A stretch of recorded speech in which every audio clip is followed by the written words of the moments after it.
بەنای خی بەرز و بێهاوتا سڵاوتان لێ بێوەم کاتتان باش بینەرانی عزیز و خۆشەویست ڕۆژ و تاعەت و عیبادەتان قبوڵ خۆشحاڵ و بەختەوەرم لە پرۆگرامێکی مانگی من لەگەڵ هاوکارم دانیار بە کۆمەڵێکی بڕگە بابەتی نوێی جیاوازەوە هاتوونێتەوە خزمەتتان بە هیوای ئەوەی کە تەواوی بڕگە و بابەتەکانی ئەم جارەی پرۆگرامەکەشمان جێگای سود و ڕەزامەندیەوەی عزیز و خۆشەویست بێت و لەم کاتەدا بە دڵ و دەروونێکی زۆر ئارام و بە تەندروستێکی زۆر باشەوە بتوانن تا کۆتایی بینەری پرۆگرامەکەمان بن. دەست خۆشەی دەسڵاوتان لێبێت بینەران و بیسەرانی عزیز و خۆشەویست تاعەت و ڕۆژوتان قبول بێت ئینشاءڵڵا. ئەم دەشەوەی کە ماوەمان نەخوای گەورە ئیدامەمان بات کە زیاتر عیبادەت و پەرستشی زیاتر ئەنجام دەین لەم شەوانەدا مسلمانان زیاتر و بە جۆش و بە خۆشتر زیاتر هەڵدەدەن کە عیبادەتەکانیان ئەنجام دەن. لەم شەوانەدا هەڵدەدەین لە ڕێگەی پەیامنێرانمانەوە مزگەوتەکانی بەشێک لە شار و شارشەکان بۆ ئەوەی ئازیز بگوازینەوە بزانین مسلمانان چۆن ئەم شەوانە زیندوو دەکەنەوە و هەروەها تەوەری دیکەشمان هەیە لە تەوەری دومی بەرنامەکەشماندا باز لە پاهەی شەو دەکەین لە ئەدەبیات و لە عیرفانەتدا. دەزانین کە زۆرێک لە شاعیران شەو بە قدوەیەکی جوان دەبین بۆی کە شعر و مناجات و بابەتە ئاینەکانیان تێدا بنووسن. لەو بارەوە میوانێکمان دەبێت و لەگەڵیشیدا کۆمەڵێک شعر و بابەتی جوانتان پێشکەش دەکەین. دەخوازین کە بینەرمان بۆی سوودمەند بن لە تەواوی بڕگە و بابەتەکانی ئەم شەومان. بەڵادیزان ناوبڕێکی کورد وەردەگرین و دواتر دەچینە لای تەوەر و تەواوی بڕگە و بابەتەکانی ئەم جارەمان.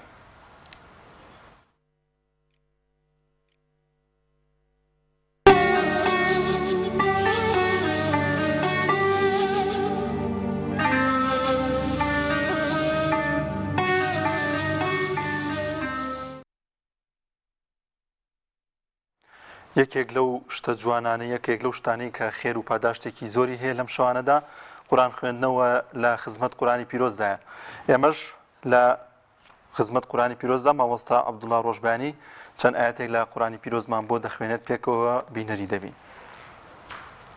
بسم الله الرحمن الرحيم وبذلك أمرت وأنا والذين يبيتون لربهم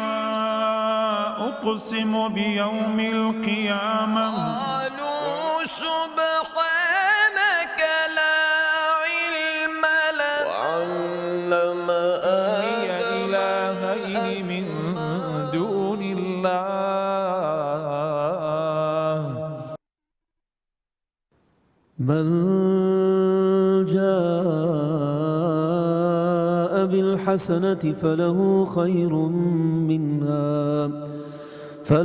خير منها وهم من فزع يومئذ آمنون ومن جاء بالسيئة فكبت وجوههم في النار هل تجزون إلا ما كنتم تعملون إنما أمرت أن أعبد رب هذه البلدة الذي حرمها وله كل شيء وأمرت أن أكون من المسلمين وأن أتلو القرآن فمن اهتدى فإنما يهتدي لنفسه ومن ضل فقل إنما أنا من المنذرين وقل الحمد لله سيريكم آياته فتعرفونها وما ربك بغافل عما تعملون. بسم الله الرحمن الرحيم وبذلك أمرت وأنا والذين يبيتون لربهم أقسم بيوم القيامة قالوا سبحانك لا علم لنا من دون الله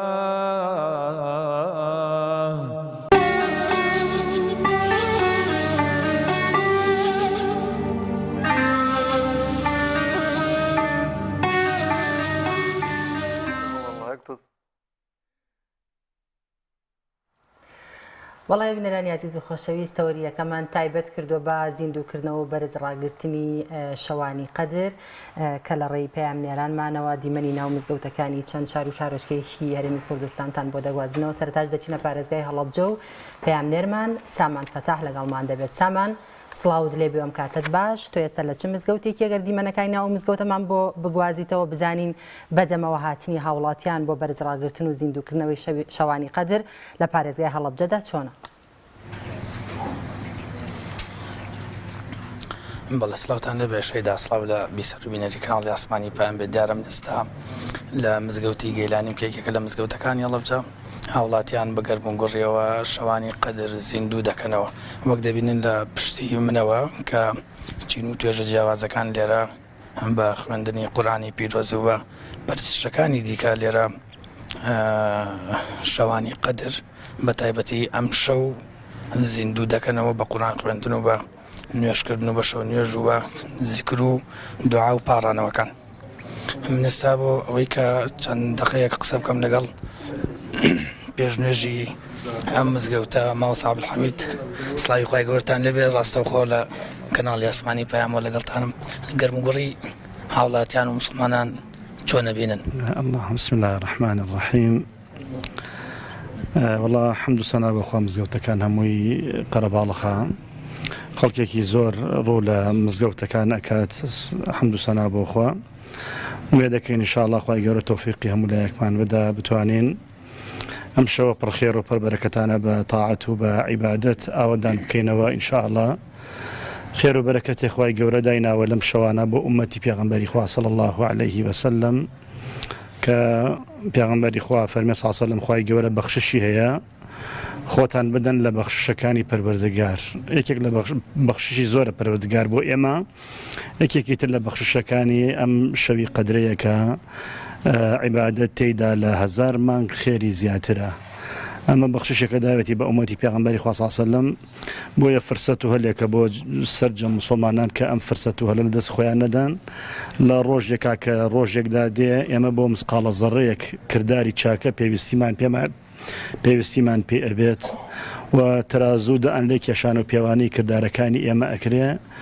لەو ڕۆژە کە هەمومان چاومان لە ترازۆکەمانە ئەو ئەی بینین وەخوا خوامان لای ڕاستی ترازۆکەمان سەنگین و قورس بێ لەو ڕۆژە ئەوات ئەخوازین خۆزگا شەوانی زیاتر بێدار بووینایە، زیکر و تەسبیحاتی زیاترمان بکردایە، نوێژ و عیبادەتی زیاترمان بکردایە پێش ئەوەی ئەو خۆزگانە بێنە دی ئێستا ئەوەتانین لە ژیانە ئینشاءالله بتوانین نامەی عەمالمان بە کردداری باش و کردداری قورس و سەنگینی وەکو شەوانی قەدر و وەکو قورئان خوێندن و وەکو نوێژ و دوعا و عیبادانە کە نامەی عەمالمان قورس و سەنگینەکەین بتوانین شەوەکانمان عیبادەتانە ئاوەدان بکەینەوە. عەبدولحەمیدەوانی کە لە مزگەوتەکان ئامێننەوە وڵاتیانی خۆیان بە بابەتێکی گرنگەوە سەرقاڵ بکەن باشترە و کرد و ئەو کار و کردەوەی کە زۆر دووباری بکەنەوە لە شەوانی قەدرا چی بێ باشە؟ حەدیسەکە عائیشە دایکی ئیمانداران ڕەزا و ڕەحمەتی خوا لە خۆی و لە باوکی بێ ئەگەڕێتەوە بۆمان ئەفەرمێ پێغەمبەری خوا صلی الله عليه وسلم کاتێک ئەهاتە دەشەوی کۆتایی شەد المئزەر خۆی ئەپێچایەوە وەکو کارێکی گرنگ و ئیشێکی گرنگی هەبێ و ئەحیا لەیلە شەوەکەی زیندوو ئەکردەوە. زیندووکردنەوەکەی شەو ڕاگررتنی شەو تەنها ئەوە نیە ئینسان چاوی ببینێ و نەخەوێ، تەنها ئەوە نییە و ئەحیا لەیلە ئینسان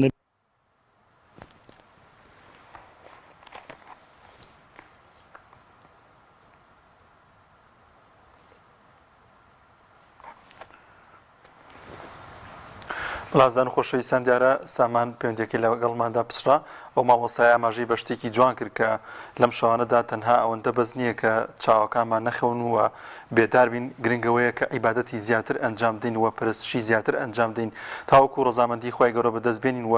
توێشومان بۆ ڕۆژی قیامەت پڕ بەرەکەت و پڕ زیاتر بکەین ئینشاءالله. پەیامنەری دیکەمان هەیە شەیدا پێم وابێت ڕامیار لە سلێمانی وەردەگرین. ڕامیار سڵای خوا لێبێت و تۆ لە چ مزگەوتێک و مزگەوتێکی دووە مسلمانان چۆن ئەم شەوە زیندوو دەکەنەوە؟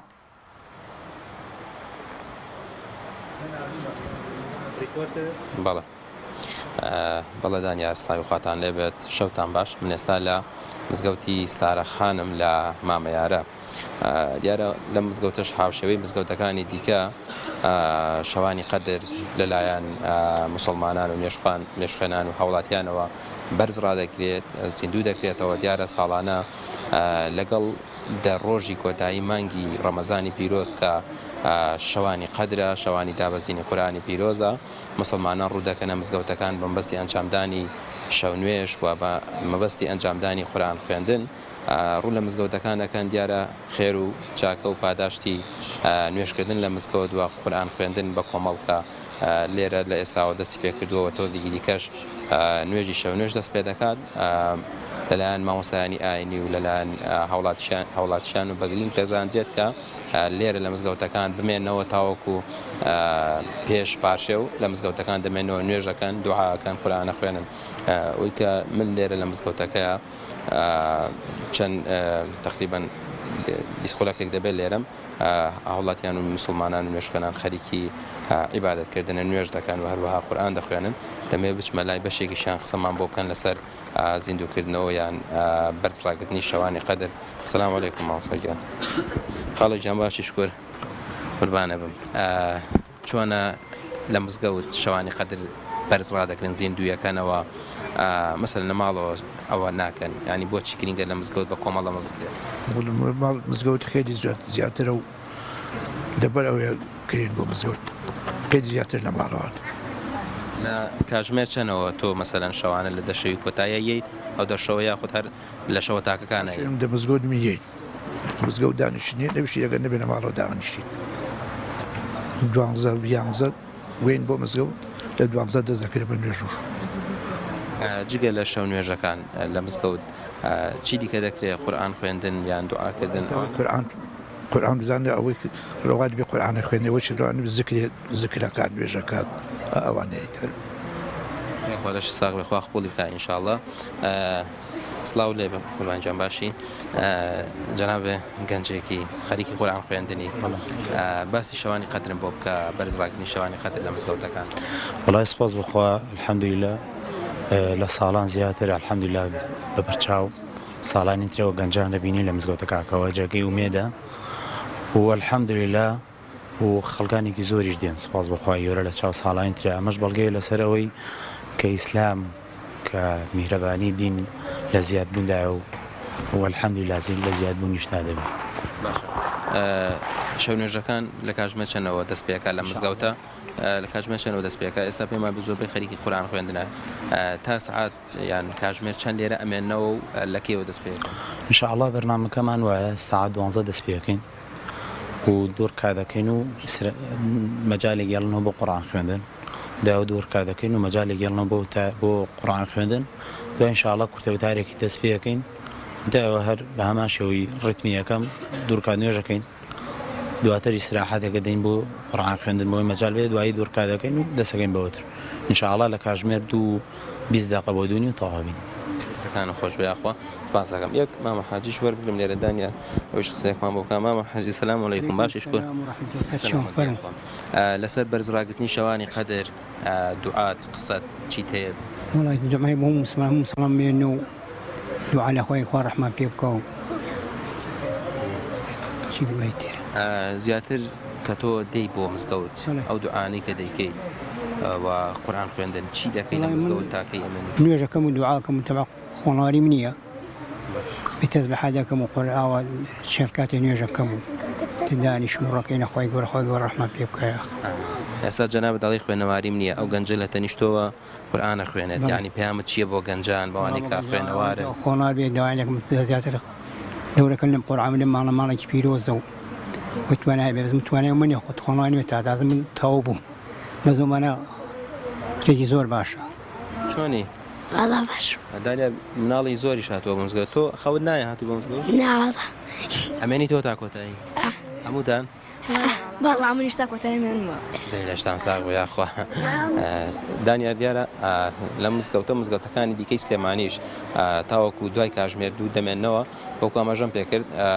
بڕیارەکەمێکی دیکە لێرە نوێژ دەست پێ بکە کە نوێژەکە دەستی پێکرد دوای ئەوە وتارێک دەبێت و دیسانەوە جارێکی دیکە چەند ڕکات دیکە 11 ڕکاتەکرێت لێرە بە وترەکانەوە دوای ئەوە نوێژەکانی دیکە دەکرێت تاوەکو کاژمێر دوو هاوڵاتیان و مسلمانان و نوێژخەنان لە مزگەوتە و لە مزگەوتەکانی دیکەش دەمێنەوە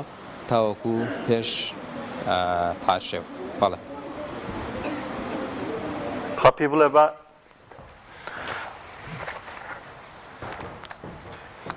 زۆر سپاس بۆ پەیامنێرمان ڕامیار عوسمان لە سلێمانیەوە لەگەڵمانە بوو. بەڵێ بینەرانی عزیز خۆشەویست دەچینە ناو بڕێکی کورت و دواتر دەگەڕێنەوە لەگەڵتان بەردەوامی.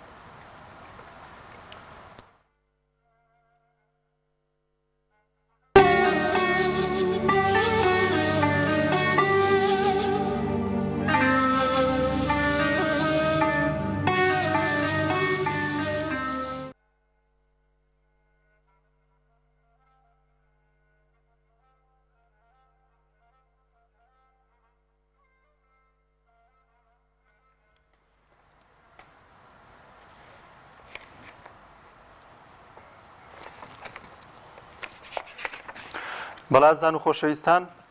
لە مانگی پیرۆزی ڕەمەزاندا یەکێک لەو شتە جوانانەی کە ئەنجام دەدرێت ئێوارەخوانانە بۆ مسلمانان ڕێک دەخرێت لە شارە زۆر ئێوارەخوانێک بۆ مسلمانان ڕێکخراوە پێکەوە بینەنی ئەو چەندی منە دەبین.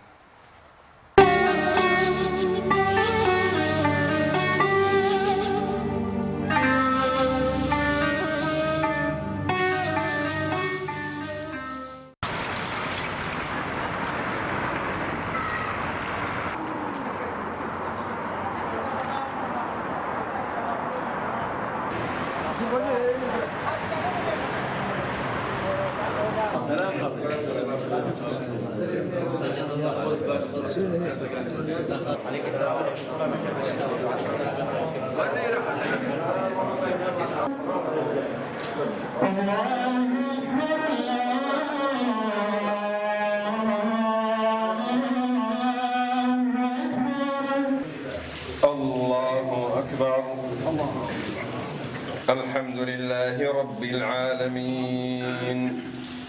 الرحمن الرحيم مالك يوم الدين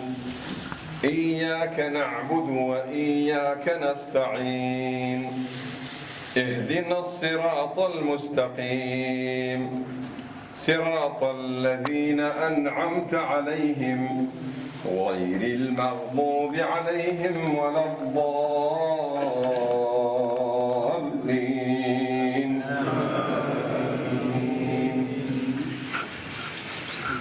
دیارێ ئەمەوەکو ئەنجومەنی قەزای شارەزوری کۆمەڵی دادگەری هەستاین بە سازکردنی ئەم ئێوارەخوانە بۆ ڕۆژەوانانی سنووری ئەنجومەنەکەمان و دیارە هەندێک لە دراوسەکان بەشێک لە دراوسەکان ئەوەی کەوا نزیکە لێرە بانگشتمانکردن سوپاسیانەکەین کەەوە ئامادە بوون پێمان خۆش و هەروە کۆمەڵی خەڵکی ترکە دیارە ڕەمەزانی پڕ عیبادەتە و خێر و سەدەقەیە ئێمە پێمان خۆش بوو کە خزمەتێک بکەین بە هاوڵاتیەکانی خۆمان بە شارە خۆشەویستەکەمان کە بە خۆشحاڵی ئەوانیش هاتن بەدەنگ بانگشتەکەمان و دیارە ئێمەمە دووەم جارێکەوە لەم ڕەمەزانە ئیفتار بکەین ئیفتاری پێشووتر بۆ مامۆسایانی ئاینی و کۆمەڵێک لە دانیشتوانی شارەکەمان ئەنجاماندا بە خۆشحاڵیوە الحەمدولله هەمووی لە خوانەکە ڕازی بوو ئێمەش بە سوپاسەوە خۆشحاڵ بینکەوە ئامادەبوون لە ئێوارە خوانەکەمانە.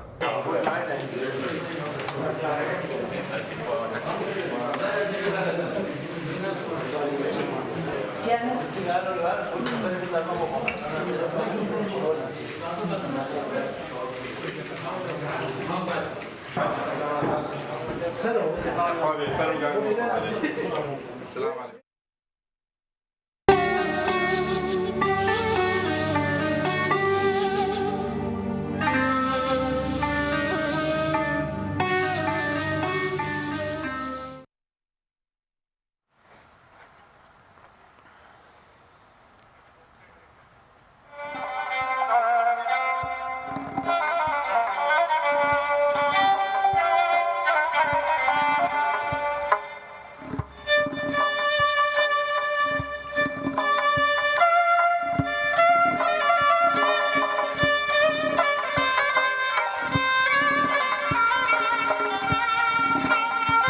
دووبارە سڵاوتان لێ بێدازان و خۆشەویستان لە تەوەری دومی بەرنامەکەماندا قسە و گفتوگۆ دەکەین لەبارەی پایەی شەو لە ئەدەبیات و لە ئیرفانەتدا. دەزانین کە زۆرێک لە شاعیران بە گرنگیەوە سیری شەویان کردووە، چەندین شعریان بۆ نووسیوە. هەلانی پیرۆزی ئیسلامیشدا گرنگیەکی تایبەت دراوە بە شەو. خی گەورە لە قورآنی پیرۆزدا لە چەندین ئاەدا ئاماژەی بە شەو بە گرنگی شەو کردووە. بەگشتی بزانین شەو لە ئەدەبیاتی شاعیراندا چییە و ئەو شعرانە کامانن کە بۆ شەو نووسراون و گفتوگۆ دەکەین لەگەڵ میوانەکەمان بەڕێز مامۆستا نەریمان حەسەن، شاعیر. مامۆستایان زۆر بەخێر بێ. زۆر سپاس. بەخێر بێت. مامۆستا ئەگەر سەرەتا لەوە دەست پێ بکەین، بۆچی شاعیران شەویان هەڵبژاردۆ لە زۆربەی شعرەکاندا بە بەراوە دەگەر ئەچەم نەبینیەوە شعرێکە بێ بۆ ڕۆژ، بەڵام بۆ شەو زیاتر گرنگیان پێدراوە، یاخود زۆر جار لە کە شاعرێک دەیخوێنێتەوە زۆر جار دیمەنی شەو پیشانی ئەو شعرانە دەدرێت کە ئەو شاعرە دەیخوێنێتەوە. بەڵێ، بە ناوی خۆی بەخشندەی میهرەبان، سپاس بۆ جەنابتان بۆ ستافی پێیان. خوا بەخێر بێت. سەرەتا طبعاً شعر بۆ ڕۆژی نووسراوە، ڕەحوی بۆ ڕۆژی نووسیوە، بەڵام زیاتر ئەوەی کە گرنگی بە شەو دراوە، مرۆڤ هەر لە کۆنەوە کاتێک کە بیستوێتی گوزارش لە هەستەکانی خۆی بکە، پەنای بردوۆتە بەرسروشت. جا ئەگەر شاعیر بێ، ئەگەر شێوەکار بێ، ئەگەر نووسەرێ بێ، ئەگەر نەحاتێ بێ، یا هەر کەسێک بێ، بۆ ئەمە کە پەنای بردوۆتە بەرسروشت، شەو پشکێکی زۆری بەرکەوتووە. طبعاً شەو بە هەردوو شێوەکەی کاری لەسەر کراوە، بەوەی کەوا کە ئەگەر بەلایەنە باشەکەی یان بەلایەنە خراپەکەی، کە هەندێک ئەگەر چێژێکی لە شەو بینی بێ، شەو زۆر بە ئاسانی تێئەپەڕێ، بەڵام ئەگەر شەو خەمی تیابێت، یعنی بە خەم بتوانێت شەوەکە بەڕێ بکە، شەوەکە زۆر درەنگ کۆتاییە. شاعیران لە هەردوو شێوەکەیانە ئێستا ئەبینین ئێمە لە شعری کۆنا زۆر جار کە باسی شەو کراوە، شەویان تەشبیه کردووە بە دەریایەک کە بۆ نمونە ئێستا لە شعری عەرەبیە ئیمرؤ القەیس لە شعرێکیاکە وەلەیلین کە بەحری المەوجی ئەرخەسدو لەهو، باس لەوە ئەکات کە تەشبیه ئەکات بە دەریا، کە وەکو شەپۆلەکان یان و ئەڕۆن. شاعیری وامان هەیە لەو شەوەیە چێژ ئەبینێ لەگەڵ دۆستەکانیە، یا مەسەن شاعیرەکە لە بواری عیشقا کار ئەکات لەگەڵ دۆستەکانیە، شەو لە خەڵوەتێکایە، طبعاً ئەمە چێژێکی زۆری لێبینێ. و هەروەها شاعیریشمان هەیە بە پێچەوانەوە. ئێستا من خۆم لە شعرێکا کە ئەڵێم ئەی شەو بۆ بێخەم چەندە بە چێژی، بۆ دڵشکاوان چەندە درێژی، بۆ دیدەی بێخەم شەو زوو دێتەوە، ڕۆژ زوو دێتەوە، بۆ تەنیا و بێدار هەر نابڕێتەوە. ئەمە طبعاً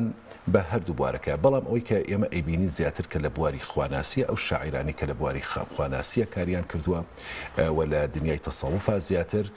ئەوانە بوون کە شەو چێژێکی زۆریان لێبینیوە، لەبەر ئەوەی کە شەوان دوو حاڵەتی هەیە. ئەگەر ئاماژە بە هەردووکیان بکەم، لە شەوە هەم لایەنی خراپەی هەیە، خراپە ئەکرێت چونکە پەنهانە بۆ ئەوی کە ئینسان بتوانێت خراپەی تیا بکە، و لە هەمان کاتیشە شەو بێڕیایە، واتە ئەگەر کەسێک نیوە شەو خەڵسێت بۆ خواپەرستی بێڕیایە، کەسێک نایبینێ، یان خەڵکانی کە بێئاگان. کاتێک کە مەولەوی کاڵێ شەوەن خەڵوەتەن ئامال بێغیارن، کە باس لەوەکە هەموو عالم نووسووە، بەڵام دۆست خەوەردارن. ئەو کەسانە دۆستەکان خەبەردارن لەگەڵ معشوقی خۆیانە لەو شەوەیە لە خەڵوەتێکان و بە یەکتر ئەگەن. زۆر باشەکەواتە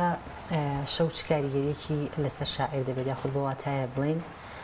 شەو تا چەند ئەتوانێت وا لە شاعیر بکات کە بێتە هۆکارێک بۆی ئیلهامی بۆ بێت و بتوانێت شاعیر بنووسێت؟ بەڵێ، لە زۆربەی شاعیران باسییان لە شەو کردووە، یعنی کەم شاعیر هەیە کە باسی لە شەو نەکردوێ، چونکە کاتێک کە شاعیر لە شەوانە تێکەڵ بە هەستەکانی خۆی ئەبێ و ئەتوانێت شانۆیەکی ژیان عەقڵی بجوڵێنێ لەسەر ئەو شانۆیە. هەموو شاعیرەکان ئەوانی کە من زیاتر پیان ئاشنا بم، ئەبینیت کە ئەڵێن شەم و پەروانە و شاعیر لە شەوە هەردووکیان هەوڵی سووتانەدەن، دیانە هەر شاعیرە کە ڕۆ ئەچێت لە لەو بواری کە خۆی ئەوێ هەستەکانی بەرجەستە بکات، بێ لە شەوە بێ شەو پەنهانە و شەو ئارامە و شەو ئەتوانێت زیاتر لە دەریایی خەیاڵە نقم ببێت. هۆکارەکان زیاتر بۆ ئەواگەڕ. زۆر باشە. مامۆستا نەریمان، ئەماژت بەوە کرد زۆرێک لە شاعیران شعریان بۆ شەو نووسیوە ئەگەر خۆت ئەسێری ئەدەبیاتی کوردی کردبێت کام شعرە جوانە ئەگەر لێرە ئامادەتکردی بۆمان بخوێنی کام شعرە کاریگەری هەبوو لەسەر تۆ کە پێی مەعجیب بوویت و پێی سەرسام بوویت لەو شعری شاعرانەدا؟ واللهی ئەوانی کە بۆ شەویان نووسیوە تەبعاً زۆرن بەڵام دیارە مەحوی شاعیر بەڕاستی کەسێکە کە زۆر بە جوانی تعبیری لە شەو کردووە و لە شەوە ئیتر بۆمان ڕوون ئەکاتەوە کە شەو چییە بۆ شەو ئەو ئەم شعرە گەورەی بۆ نووسیوە تەبعاً قەسیدەیەکی هەیە و هەروەها برایان زۆر تەکیدیان لەوە کردەوە کە حەزیان کرد ئەو قەسیدەیە هەرچەندە هی مەحوی شاعیرە من خۆشم یەک دوو قەسیدەم ئامادە کردن ئینشەڵڵا لە بەرنامەکان.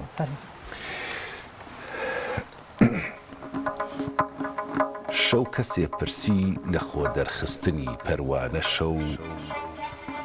ئەو وتی ناتێگەیشت و تەجربەی مەردانە شەو هەرسیا بەختانی عیشقا مەزهەری نوری هودان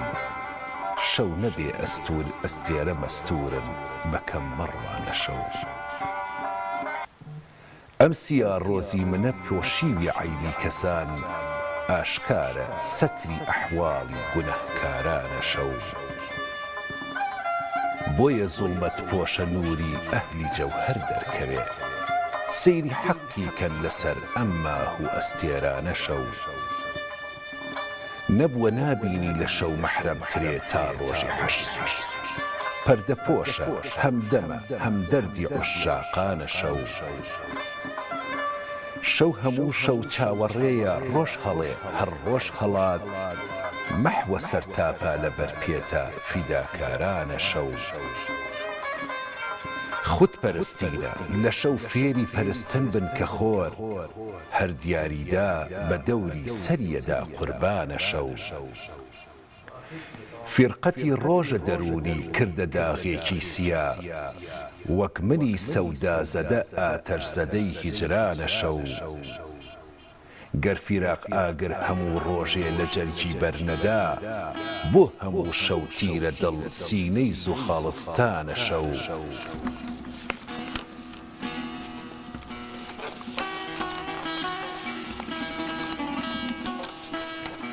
ڕەنگە ئەو نەبەس بێ لە قەسیدەکەت بۆی زۆر کاتی بەرنامەکەمان شعرێکی خوێنتەوە ئاماژەت بەوە کرد کە هی مەحویە هەڵسەنگانی دنی تۆ بۆ شاعیرانی ئێستا ئایا ئەوانیش بە هەمان شێوە توانیویانە ئاوا گرنگی بەشە یاخود شەو ئەوەندە کاریگەری هەبێت لە سەریان لە نووسینی شعرەکانیاندا؟ من لێرە شتێکەڵم ئەگەر شاعیران لێم زوێر نەبن دیارە کە چێژێکی زۆری لە شەو بینیوە مەحوی دیارە کە چۆتە ناو خەڵوەتەوە لە شەوانە توانیوێتی ئەم شعرە بنووسێ بەڵام ئەوەی کە من ئێستا ئەڵێم شەوان کەمتر لە جاران ئەم خەڵوەتە دروسە بێت چونکە ئێستا بیرکردنەوە کەمە یعنی بەڕاستی ئەوان شەوان کە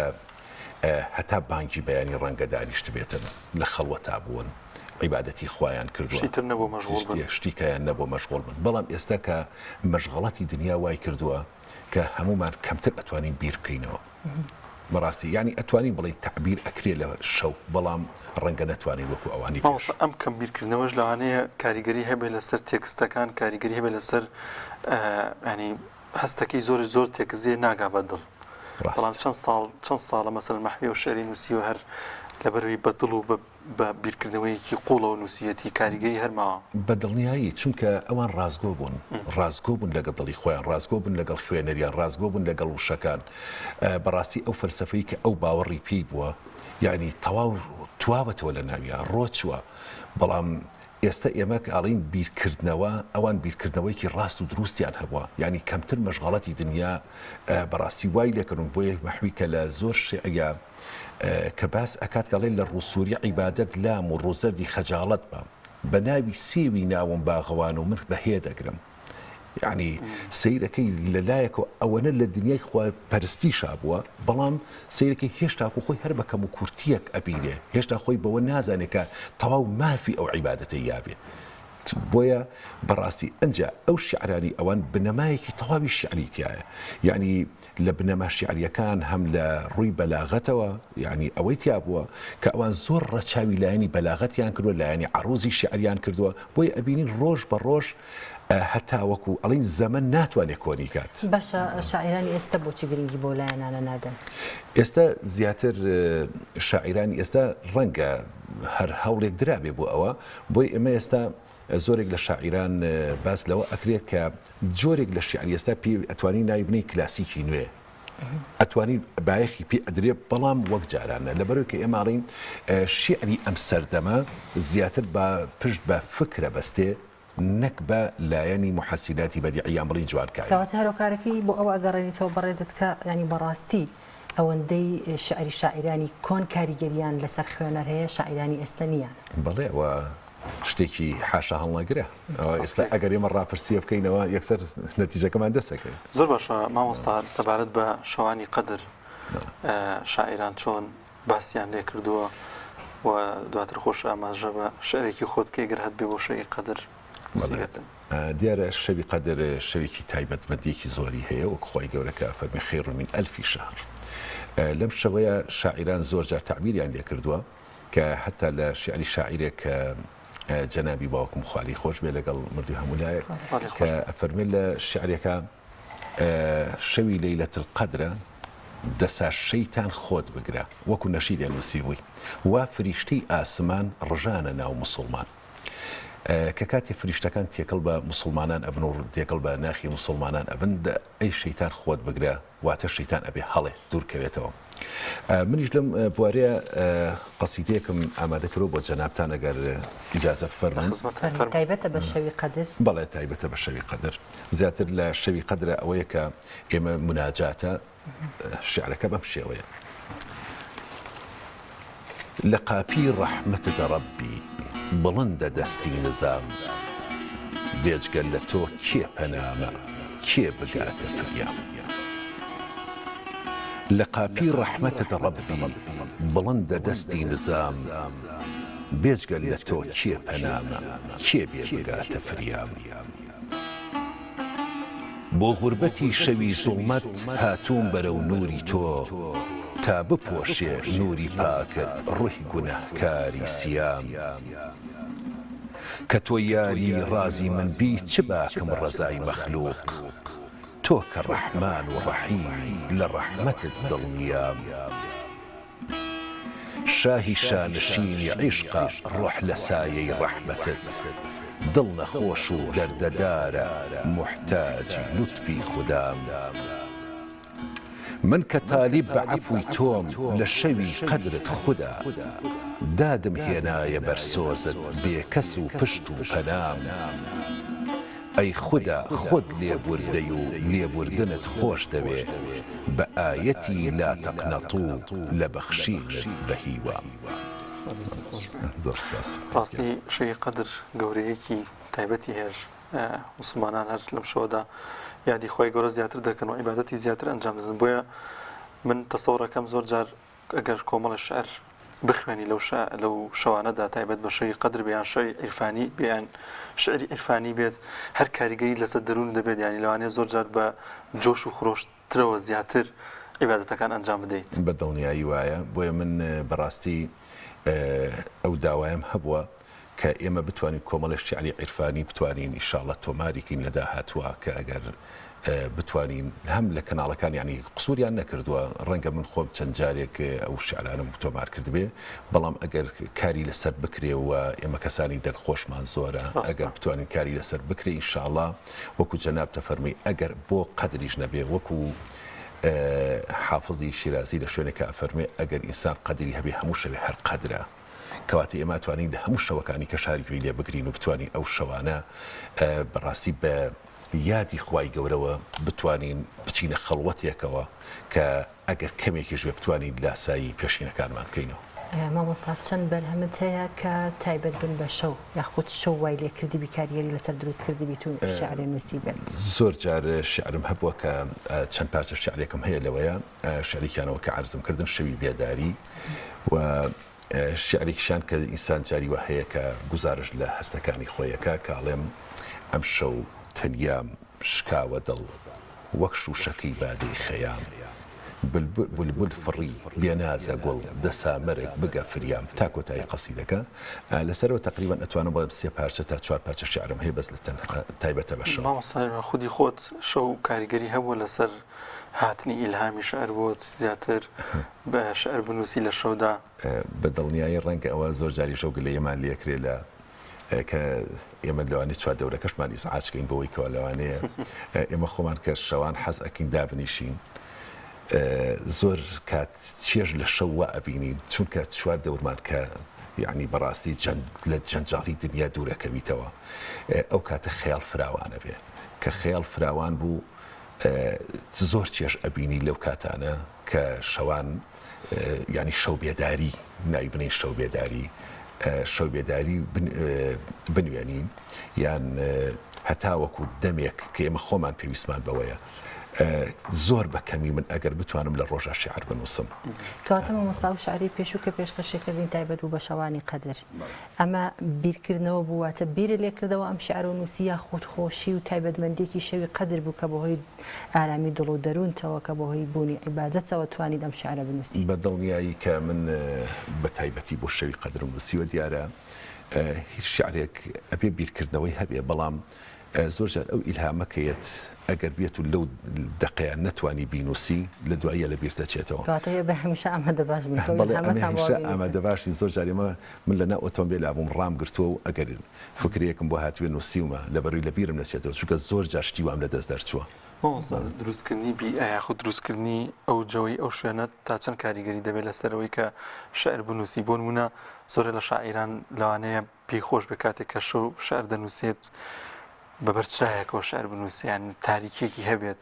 ئەمە بوونی هەیە لە نێوان شاعیراندا. بە دڵنیایی هەیە خۆگرێ بە جگەری کێشانەوە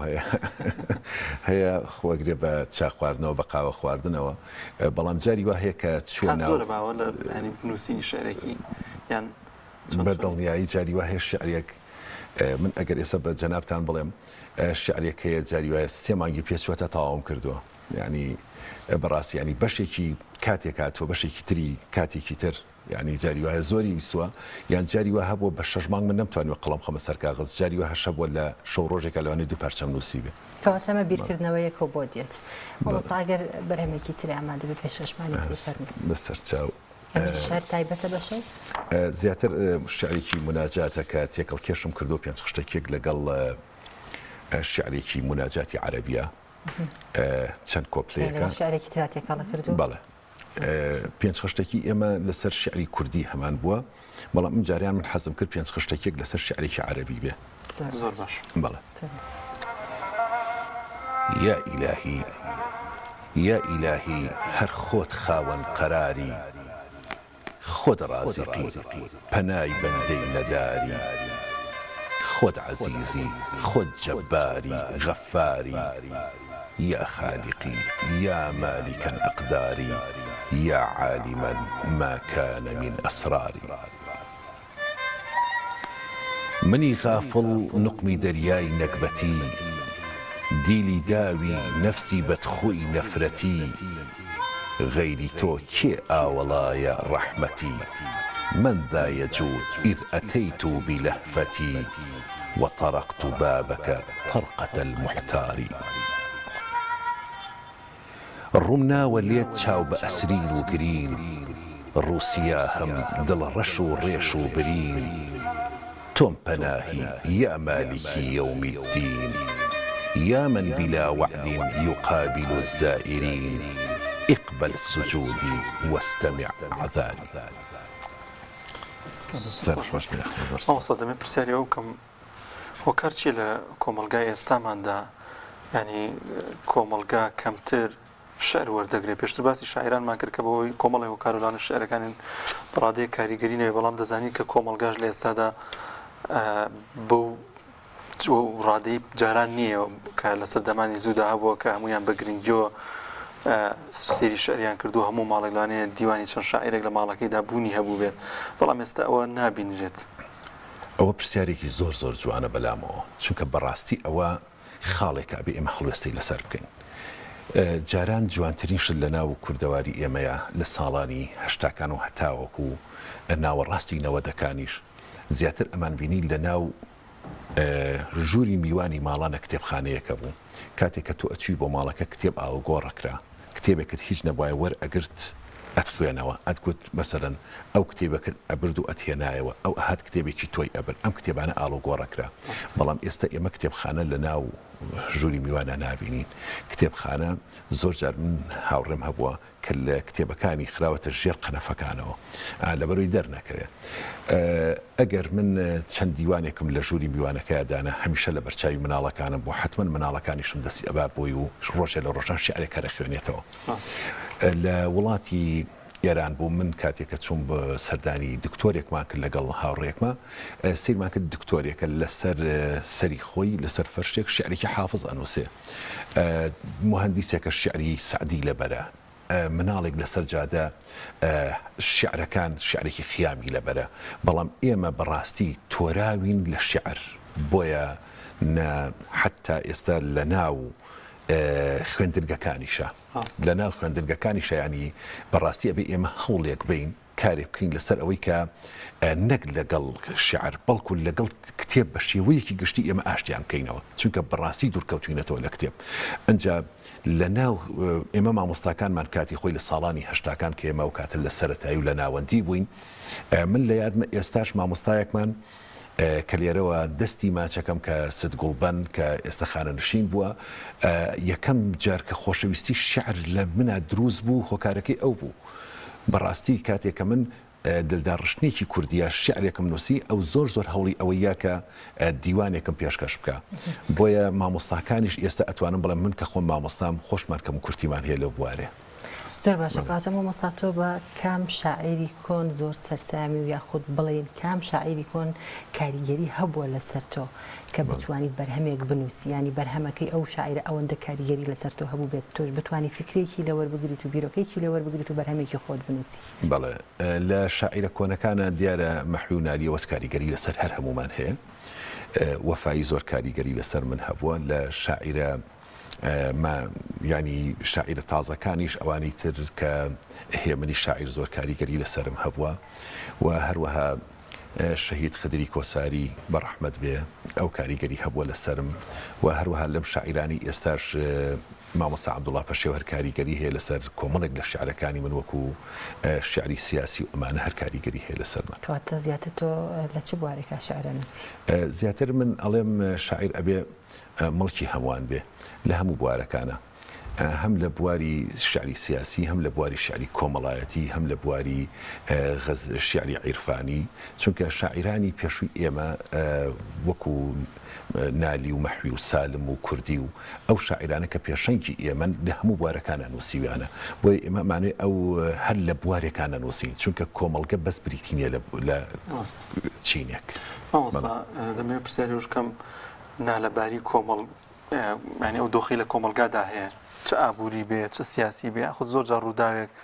مان تا چەند کاریگەری دەکاتە سەر شاعر مامۆستایەکە بۆ نونە موچەکەی دوا دەکەوێت هەموو ینی کۆمەڵێک بابەتەیە کە لاانە زۆر زۆر کاریگەری لەسەر دەرونی ئەو کەسە هەبێت ئایا بۆ شاعریش کاریگەری دەبێت لەسەر دواکەوتنی شعرەکانی لەسەر نەهاتنی ئیلهام بۆ شعرەکانی بەدڵنیایی ئەوانە کاریگەری هەیە یعنی ئێستا سوست لایەنە نێرینیەکانی کۆمەلگا سلبیات هەر هەمووی کاریگەری هەیە لەسەر شاعر یعنی ئێستا ڕووداوەکانی ڕۆژ من ڕەنگە بە زۆری ئەو ڕوود ئەوانی کە لە ڕۆژانە ڕوو ئەدەن من شعریان لەسەر بنووسم بۆ نمونە لەسەر دواکەوتنی موچە لەسەر لێدانی مامۆستایەک یا لەسەر بەڕاستی زۆر شتی تر کە ئەبینین کە شتی نابەجێ لە ناو کۆمەڵگەکەیە زۆر جوانە گرنگە شاعر خۆی بگونجێنێ لەگەڵ دۆخە نەخوازراوەکانیش نابێ بوەستێت بە دڵنیایی چونکە تۆ تعبیر لە ڕای شاعر ملکی خۆی نییە ئەبێ شاعر ملکی ئەو کۆمەڵگەیە ئەبێ کە ئەو خەڵکە شعرێکی ئەخوێنێت و خۆی تیا بمێنێت وەکو ئاوێنەیەک زۆر باشە مامۆستا بچینە لای بەرهەمێکی تر دەگەر ئامادە بێت بەسەرچاو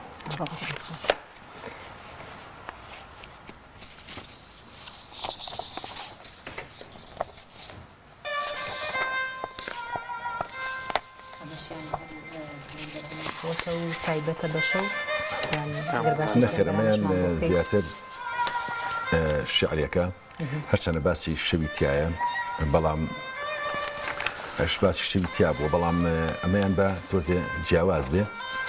ئەم شعریان لە خۆشەویستی پێغەمبەر صلی الله عليه وسلم شعرێکە بەناو نیشانی نوری دڵان ئەم قەسیدەیە کاتێکە بۆ یەکەم جار کە چوینە ڕەوزەی پێغەمبەر صلی الله عليه وسلم بۆ یەکەم جارم بوو کە بەڵێ لەوێ نووسیم شعرەکە بەناو نیشانی نوری دڵان گەرچی نەمدیوە نوری ڕوخسارت شەرەف من نەبووم من بە دیدارت نەگەیمە حوزور بە دڵ بژنەوم فەرموودەی جوانی شیری نیزارت گەرچی نەبوومە بیلالی حەبەش لە ژێر ئازار و ژان بناڵێنم ڕۆژێ نەبوومە بورکانی تووڕە بەسەر دوژمن تا گڕدابارێنم گەرچی نەبوومە هاوڵانی کۆچ بە وێنەی عومەر شمشێر هەڵگرم یان وەکو ئەنسار پشتیوانت بم دەست لە ناو دەستت بەیعەت دەربڕم گەرچی دەمتوانی بە وێنەی سدیق بە ڕۆح و گیانم بە قوربانت بم ڕۆژێ نەبوومە قەڵغانی باڵات بە وێنەی عەلی پاسەوانت بم گەرچی نەمتوانی وەک کوڕی عەفان لە ڕێی دینەکەت ببەخشم ماڵم یان خۆڕاگر بم بە وێنەی یاسر لە ژێر ئەشکەنجەی بێڕەحمی زاڵم بەڵام پێت دەڵێم ئەی نوری دڵان گەرچی نەمدیوی من عاشقی تۆم دوای 14 سەدە بە دڵ پێت دەڵێم زۆرم خۆش دەوی زۆر زیاتر لە خۆم ئێمە شتێکمان ناماوە گەر تۆ پەیامێک شتێکی دیکەت ما بێت ئەماژەی پێ بکە یان شعرێکی دیکە ژەرما بێت بۆمان بخوێنیتەوە. زۆر سوپاسدانەکەم سوپاسی جەنابتانەکەم کە زەحمەتتان کێشان بێت و پێ خۆش بوو بخوێنیتەوە. من لە خزمەتتانم حەزەکەم بەرهەم چەند بەرهەمێکی کەش حازرە شعرێکیشم هەیە بە ناوی دیدەنی ئەم دیدەنیە ئەمەیان طبعا ئەوەی شعری یەکەمیان لە مەکە لە مەدینە بوو بەرەو ڕۆزەی پێغەمبەر صلی الله عليه وسلم کە نووسیم بەڵام کاتێک کە چووم بەڵێ کە چووم ئەوێ و لە دوایی کە بەرەو مەکە ڕۆشتین و ڕوبەڕووی بیت بۆ یەکەم جار کە بیتم بینی بەڕاستی یعنی هەستێکی زۆر سەیرم بۆ دروست بوو بۆیە ئەم شعرم نووسی کە بۆ پێغەمبەر صلی الله عليه وسلم شعرەکە بە ناونیشانی دیدەنی ئەوەی بۆ دنیا تۆی فەرامۆش کرد ژیری لەدەست چوو خۆی چارە ڕەش کرد ئەو کەسەی بە دڵ تەمای لە تۆ کرد ئاسمانی ڕۆحی ڕۆشن و گەش کرد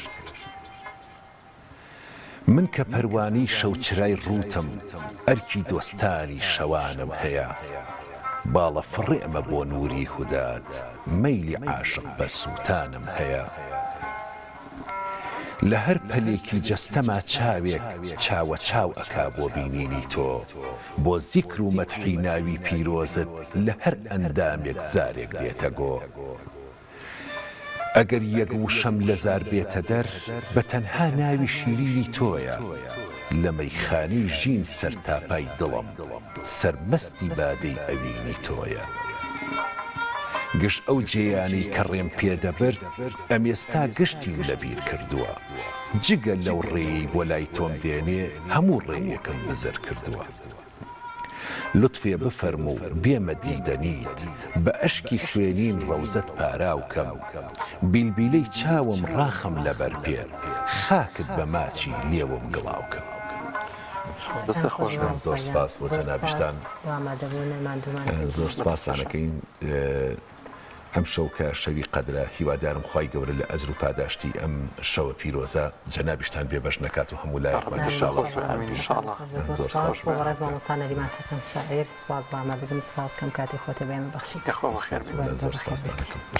بەڵا زان و خۆشەویستان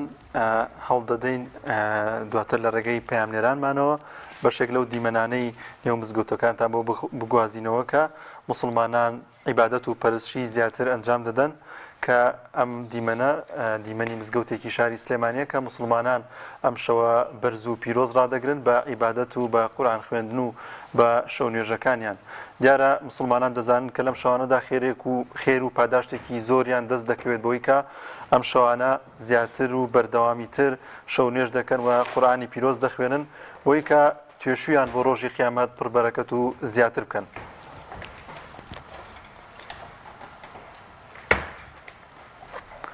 بەڵازان خۆشەویستان ئەوانە ژەر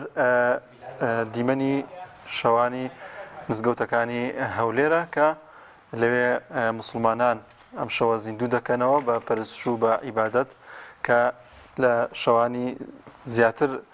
لەم شەوانەدا ئەم شەوانە زیندوو دەکەنەوە عیبادەتی زیاتر ئەنجام دەدەن.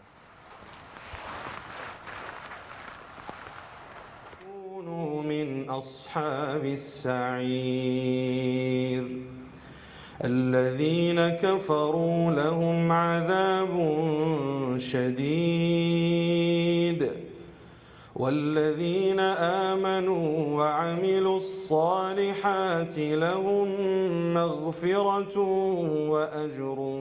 كبير.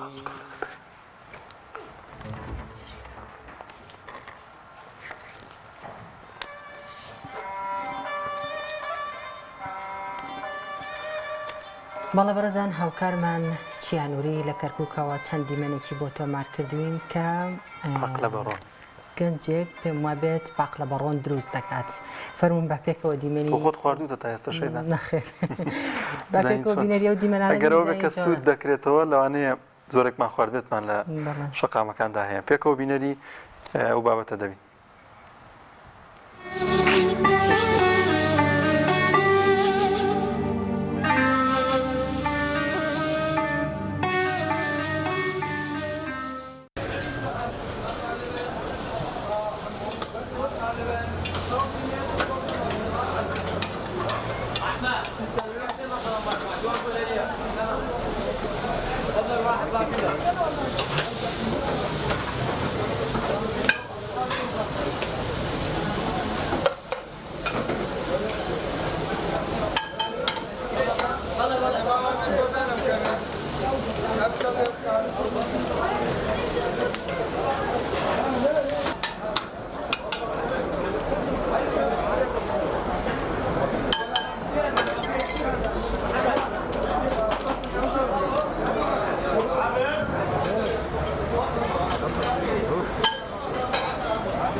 جانەکەم حازری نێمە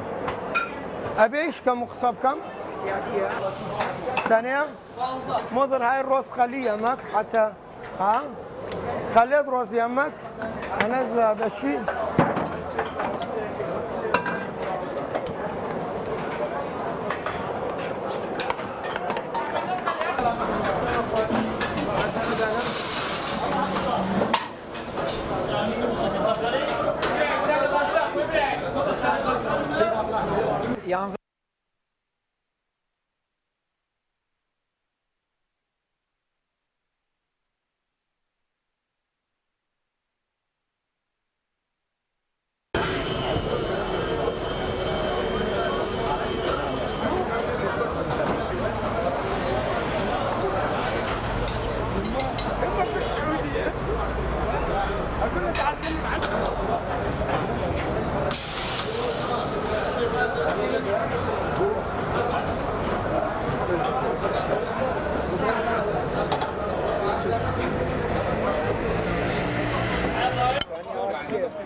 خوشحال مکن.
زیاتریەوە چ کاتێ دێن بۆ ئەم شوێنە بۆ خواردن و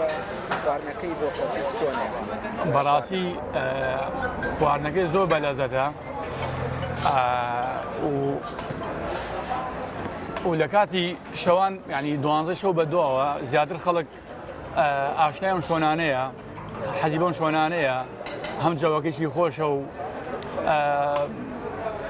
بڵێم چی تر لە بەداخەوە لە گەڕێک کوردەکان خۆمانم شتانە نبینی جێگی خۆشە و چا درەنگانێ و وەڵام ئەمەی وا لە بردەم مایە ئەمەم باجە لە بردێنی بێڵێن ئەمەش مەخلەمەیە ئەمەشیان چلفرایە هەرسێکی یەک لێک بەلەزەترە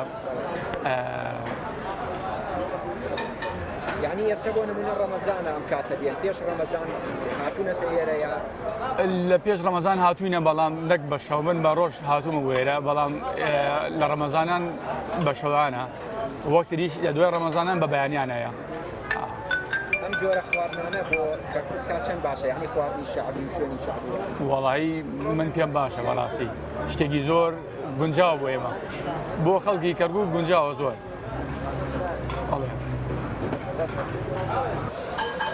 بەڵێ کاگە بەخێ بن ئێمە ئەم شوێنانە بۆ کەرکووک مهمە شوێنی ئاوا خواردن شەعبی پێلێن چی گەنجەیە چی بادەیە خڕبێتەوە لەم شوێنانە ئەم کاتانە ئاوا خۆشە خاڵی شڵانی ڕەمەزانان ترێدی خواردن خۆشە مەخلەمە هەیە پاقلەبەڕۆن هەیە قەیماقی هەموو شتێک هەیە لێرە خواردی بەتام هەمووی خواردی تازەشە و بێعیبە و بەتر ئەو کاتانەش وەختێک خۆشە بێنە سەرەوە ئاوانە لێرە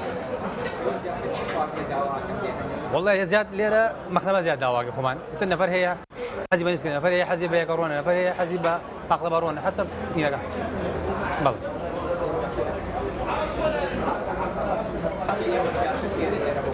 والله زیاد هەم کاتانە دین دەوری سعات دوانە شۆ لە دواوە دین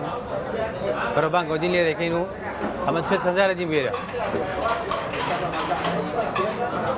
ئەو کاتە هەر دین بەس ئەم کاتانە زیاد خۆشترە ئەم کاتانە ڕۆژ تابی خۆش یعنی ڕەمەزانە جەوی خۆشی ئەو کاتە شەوانە بێن دێرەوە